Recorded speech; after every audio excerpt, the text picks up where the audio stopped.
What is going on, guys? It's your boy Deathgun with another Warframe video. Today I'm going to be showing you guys my Nekros build. To be more specific, my Nekros all-knowing build. The reason I gave it this name is simple. The way I built him lets me know where all the enemies, the mods, the loot is at. On top of that, this build allows you to infinitely use Desecrate. That's right, you will not lose anything when you cast Desecrate, and you can run it non-stop. So without further ado, let's get right on to it. Let's kick things off by showing you guys my actual Nekros build. Now, you want to focus on Rejuvenation and Despoil. These two mods will make it so you pretty much, don't have to spend anything on your Despoil. Now, you can see mods like Thieves' Wit, Vigilant Pursuit. Those are made for enemy radar. While you can put other mods to keep your Warframe alive or do more damage, this is perfect for any type of activity that you need to farm, unless you want to go way up there into endgame, and it's not really necessary for a farming Warframe. Now, this build focuses on full range. It doesn't have any efficiency, duration, nothing, because it's primarily and specifically built to gather the most out of your resources.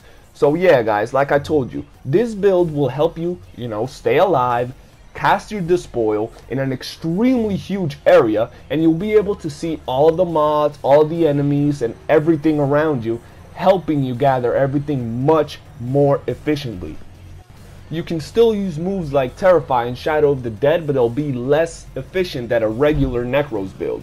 Now, I'm going to be showing you guys my weapons. Let's start off with my primary, which is my Soma Prime. Very good to mow down crowds, slash, and as we know, we need to cut down our enemies to get the most out of it with the Nekros build. A very basic, Soma Prime build.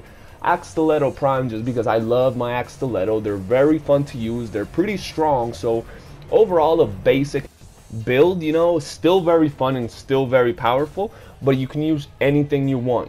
Here we're focusing for critical and a little bit of status, and my main weapon, the Galatine Prime. Very important, cleaving whirlwind, and pretty much you can build it however you want. I have it for condition overload because it's actually really freaking strong. So yeah, guys, this is pretty much my weapons, how I use them, but you can use whatever weapons you want. The main thing in this build is the Nekros Prime, and although I would highly say the Galatine, you can use any slash weapon.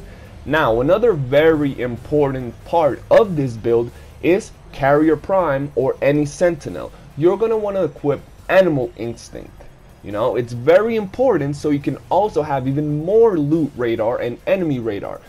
This combined with the Sentinel's vacuum mod will help you gather all the resources without a problem. You'll know exactly where they're at and how to get them. Now, I'm going to be showing you guys how it actually looks when I'm running a mission. And as you can see, not only am I able to see where all the enemies are at, but I can also tell where all the loot crates and the drops are at.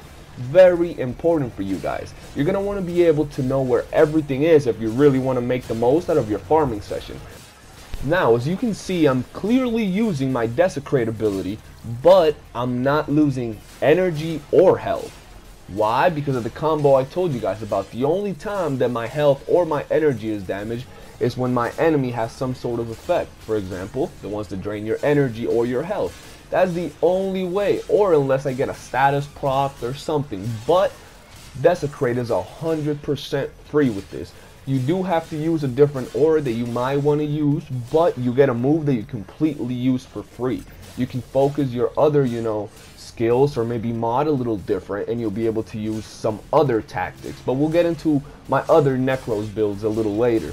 Now, this specific build right here will help you go as far as around level 80, I would say. It starts having difficulty with ranged enemies, so you do want to have a full team and have yourself in a situation where you're not in a fully opened area. You want to be closed in, you want to make sure you have your team in there with you, and you'll be able to go into higher level missions. But this build has no problem dealing and taking out enemies level 60, 70, and I've even gone up to level 80s without having a problem. Now, I do start using a little more of my other abilities, but generally, this is the build you want to run if you're trying to farm and get the most out of it.